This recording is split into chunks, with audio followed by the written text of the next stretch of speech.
I gave him the Assemblies guide. Alright, so you're ready to cut vinyl. Two different kinds of vinyl we're going to cut on. If I'm cutting on shirts, I'm using a vinyl that's called Easy Weed. And more often than not, it'll say that in here, but it may also not say that. The other way you can recognize Easy Weed is it has just a lighter version of the color that I'm cutting on the other side. The other version of vinyl that we have is for car graphics, window decals. It sticks to almost anything, but not shirts, because it doesn't use heat transfer. You just rub it on. And it's called 220, and you'll know it's 220. Don't confuse them. Okay. All right. So is either one more expensive than the other? No, they're actually, I think, almost the same. That's cool. It is. They're about, I'm guessing, $20 a roll. And we get about 10 yards, about 30 feet. Pretty good price. That is pretty good. Let's go for a walk over by the vinyl cutter. You can keep rolling because it's going to take.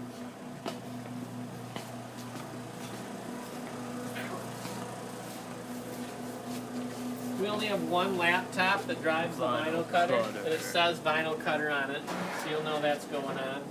I'm going to make sure that's running, I hope. But before I'm ready to cut vinyl, I have to load this. So I'm going to power up the vinyl cutter. And then I'm going to take the material and put it in the back right here. Okay, Alex, hit timer. And then, so the roll sits on these two spindles, and you feed it through the vinyl cutter underneath these pull-out rollers. They're kind of like friction feed rollers. Okay. Now notice that on this side I don't have the vinyl under the friction roller. So I hold the tube and the vinyl and I kind of move it together.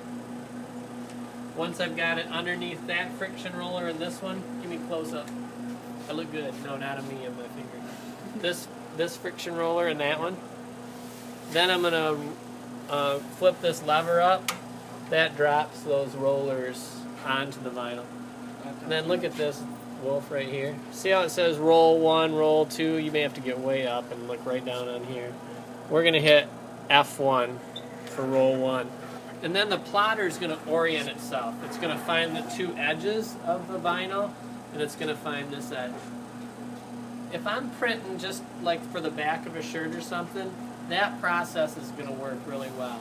If I'm going to print like 4 feet of vinyl all in one setting, I would pull this all the way out before I lowered those friction rollers, and then it'll run back in. Because what the vinyl cutter will do on occasions is it'll go crooked, so it might lose one of these friction wheels, and then your vinyl cut is all inaccurate. That usually only happens when you're on a really large sheet of vinyl. Okay. Alright, so we got that running. That's ready to go. Let's go over here. So what you'll do, just like you hook up to the file server from your computer, you'll hook up to your file from this computer and open your Illustrator file. This is running CS3, 2 versions backwards from the CS5 that we're running.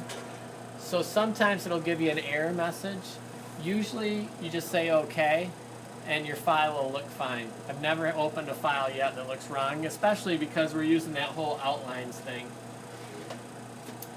So I'm going to open a file, I think.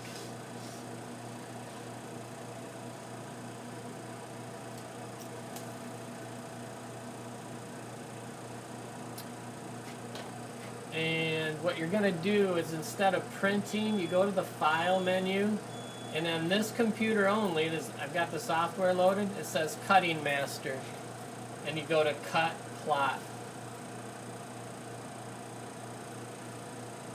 And it'll launch another software.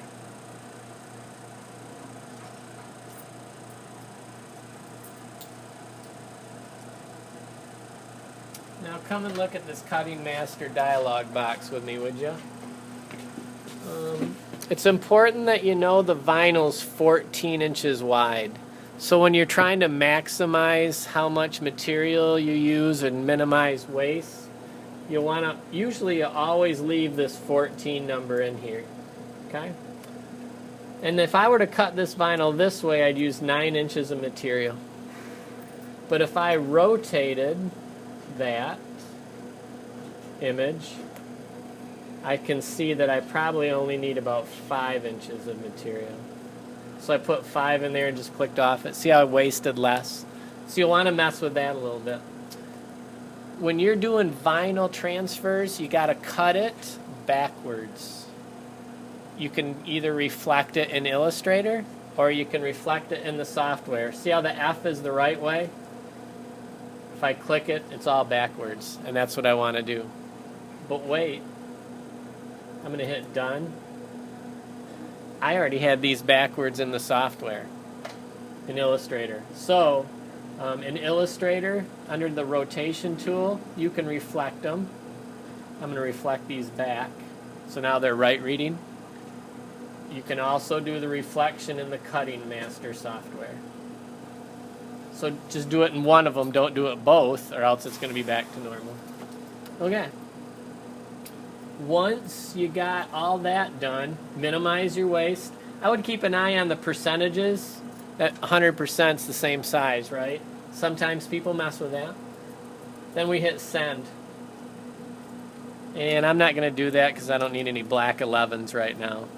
But then you'd send it, and it would cut itself. You'd see this thing dance around, and it'll cut those images out of the vinyl. And then we would do the weeding. And I'll just show you that individually, because that's a long, tedious, frustrating process. So this video will be on the Moodle. We'll walk you through it again if you're unsure. Just take your time, $2 a foot. Okay? So if you do $2 a foot, that can't be right, because I told you there's like 30 feet and it was only $20. I must have those prices wrong. I'll have to check them.